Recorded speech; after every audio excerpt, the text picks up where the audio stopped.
नमस्कार, स्वागत आहे तुमचं अनुमधू किचन मध्ये। आज आपण अक्षय तृतीया स्पेशल अतिशय चविष्ट खुसखुशीत पारंपरिक रवा गुळाची सांजोरी कशी बनवायची ते पाहणार आहोत। चला तर मग पटकन रेसिपीला सुरुवात करूया। सर्वात प्रथम आपण सांजोरीचं सारण बनवूया।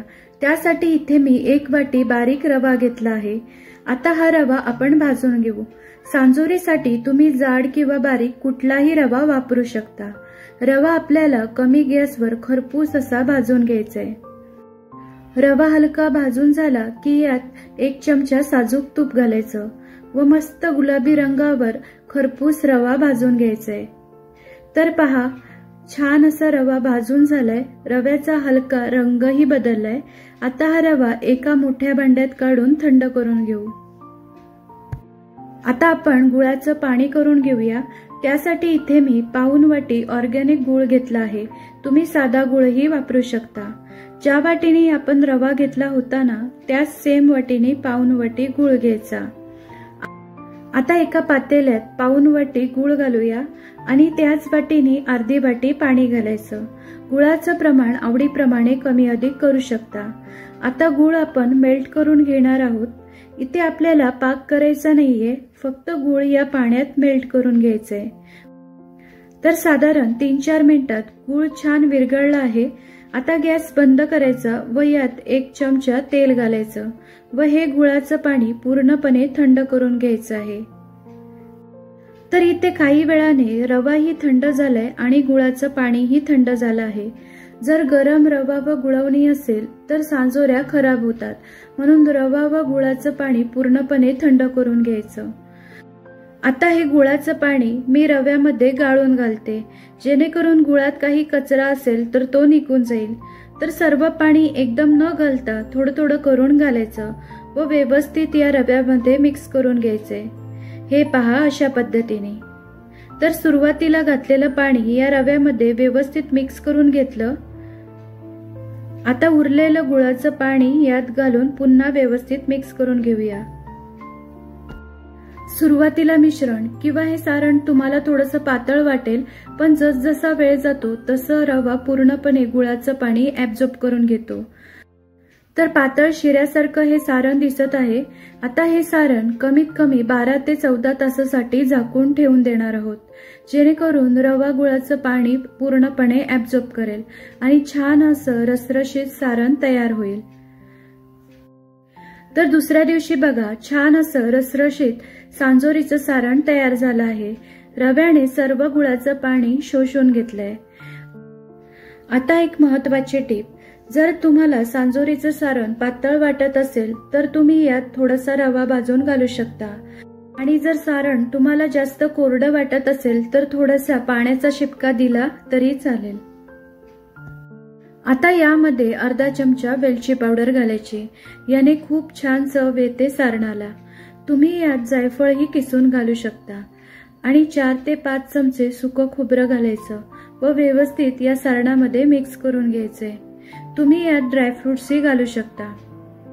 आता हे सारण थोडा वेळ बाजूला ठेवून देऊ व सांजोरीसाठीचं कणिक भिजवून घेऊ। त्यासाठी इथे मी 1 वाटी मैदा घेतला आहे। यामध्ये घालूया 2 चमचे बारीक रवा, चवीपुरतं मीठ घालायचं, 1 चमचा साखर घालायची। साखरेमुळे सांजोरीला छान हलका सोनेरी रंग येतो। सर्व कोरडं साहित्य व्यवस्थित मिक्स करून घेऊया आणि यात 2 चमचे कडकडीत तेलाचे मोहन घालायचे। तेलाऐवजी तुम्ही तुपाचाही मोहन घालू शकता। मोहन घातल्यावर हे तेल सर्व मैद्याला व्यवस्थित चोळून घ्यायचे।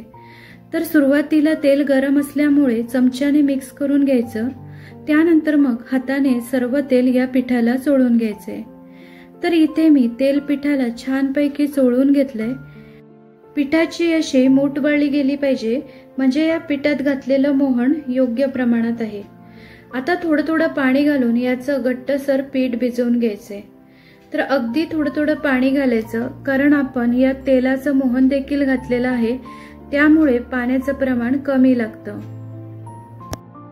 तर अशा पद्धतीने मी पिठाचा घट्टसर गोळा भिजवून घेतलाय। आता यावर झाकण ठेवून 10 ते 15 मिनिटं कणिक मुरण्यासाठी ठेवून देऊ।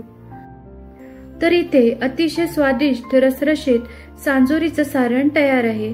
आता या सारणाचे छोटे छोटे गोळे करून घेऊ, जेणेकरून सांजोरी भरायला सोपं जाईल। तर पहा, एवढ्या आकाराचे मी सर्व गोळे करून घेतले आणि इथे साधारण 10-15 मिनिटं झाली आणि कणिक ही छान सेट झाली आहे। पुन्हा एकदा पीठ मळून घ्यायचं व याचे छोटे छोटे गोळे करून घ्यायचे।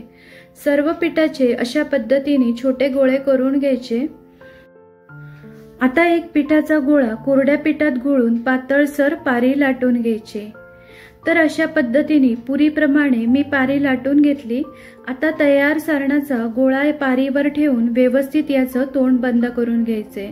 ज्याप्रमाणे आपण मोदकाची किंवा पुरणाचा उंडा तयार करतो त्या पद्धतीने व्यवस्थित याचं तोंड बंद करून घ्यायचं आणि थोडंसं पीठ टाकून हलक्या हाताने ही सांजोरी लाटून घेणार आहोत। ही सांजोरी थोडीशी जाडसर ठेवायची आणि एकसारखी लाटून घ्यायची। तर पहा, इतपत जाड ही सांजोरी ठेवायची आहे। तर सेम पद्धतीने अजून एक सांजोरी लाटून दाखवते। तर तुम्ही अशा पद्धतीने ही सांजोरी भरू शकता किंवा पारंपरिक जुन्या पद्धतीने ही सांजोरी बनवू शकता। त्यासाठी 2 पाऱ्या पातळ अशा लाटून घ्यायच्या व तयार सारणाचा गोळा एका पारीवर ठेवून सारण असं मध्यभागी पसरवून घ्यायचं। त्यानंतर एका स्वच्छ कॉटन बड्सने पारीला गोलाकार पाणी लावून घ्यायचं आहे। जेवढं आपण सारण भरलं तर त्या सारणाच्या बाजूने गोलाकार पारीला पाणी लावून घ्यायचंय। तुम्ही दूधही लावू शकता व दुसरी पारी यावर ठेवून व्यवस्थित पॅक करून घेणार आहोत।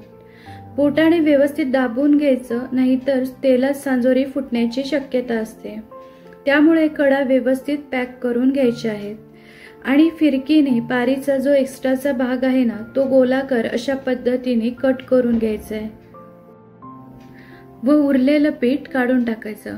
तुम्हाला जी पद्धत सोपी वाटते ना, त्या पद्धतीने ह्या सांजोऱ्या भरू शकता। तर संपूर्ण सांजोऱ्या मी या दुसऱ्या पद्धतीने भरून घेणार आहे, कारण ही पद्धत मला सोपी वाटते आणि मस्त टम्म फुगलेल्या सांजोऱ्या तयार होतात। तर मी ह्या पद्धतीने सर्व सांजोऱ्या भरून घेतल्या आहेत। तयार सांजोऱ्या एखाद्या कॉटनच्या कपडा किंवा ओढणीने झाकून ठेवायच्या, म्हणजे त्या थोड्या सुकतात आणि छान खुसखुशीत सांजोऱ्या तयार होतात। आता या सांजोऱ्या तळून घेऊया। त्यासाठी तेल मी चांगलं गरम करून घेतलंय। लो टू मीडियम गॅसवर सर्व सांजोऱ्या तळून घ्यायच्या आहेत। सांजोरीवर असं झाऱ्याने तेल टाकायचं, म्हणजे मस्त टम्म अशा सांजोऱ्या फुगतात। दोन्ही बाजूनी सोनेरी रंगावर खरपूस अशा या सांजोऱ्या तळून घ्यायच्या आहेत। खूपच रुचकर खमंग अशा या सांजोऱ्या चवीला लागतात। सांजोऱ्या तळून थंड झाल्या की हवाबंद डब्यामध्ये भरून ठेवायच्या। 7 ते 8 दिवस सहज टिकतात। तर तुम्ही पाहू शकता टम्म अशी ही सांजोरी फुगली आहे। तर सर्व सांजोऱ्या अशाच पद्धतीने तळून घेऊया। तयार झाल्या मस्त खमंग खुसखुशीत रवा गुळाच्या सांजोऱ्या। अतिशय चविष्ट या सांजोऱ्या लागतात। तुम्हाला एक सांजोरी तोडून दाखवते, तुम्ही पाहू शकता किती खुसखुशीत सांजोरी तयार झाली आहे। तुम्ही या सांजोऱ्या मुलांच्या मधल्या वेळेत खाण्यासाठीही बनवू शकता। मग या अक्षय तृतीयाला बनवताय ना या पद्धतीने सांजोऱ्या? नक्कीच बनवून पहा। आजची रेसिपी आवडली तर व्हिडिओला लाईक आणि शेअर करा आणि चॅनलला सबस्क्राईब करायला विसरू नका। पुन्हा भेटूया अशाच एका छानशा रेसिपी सोबत।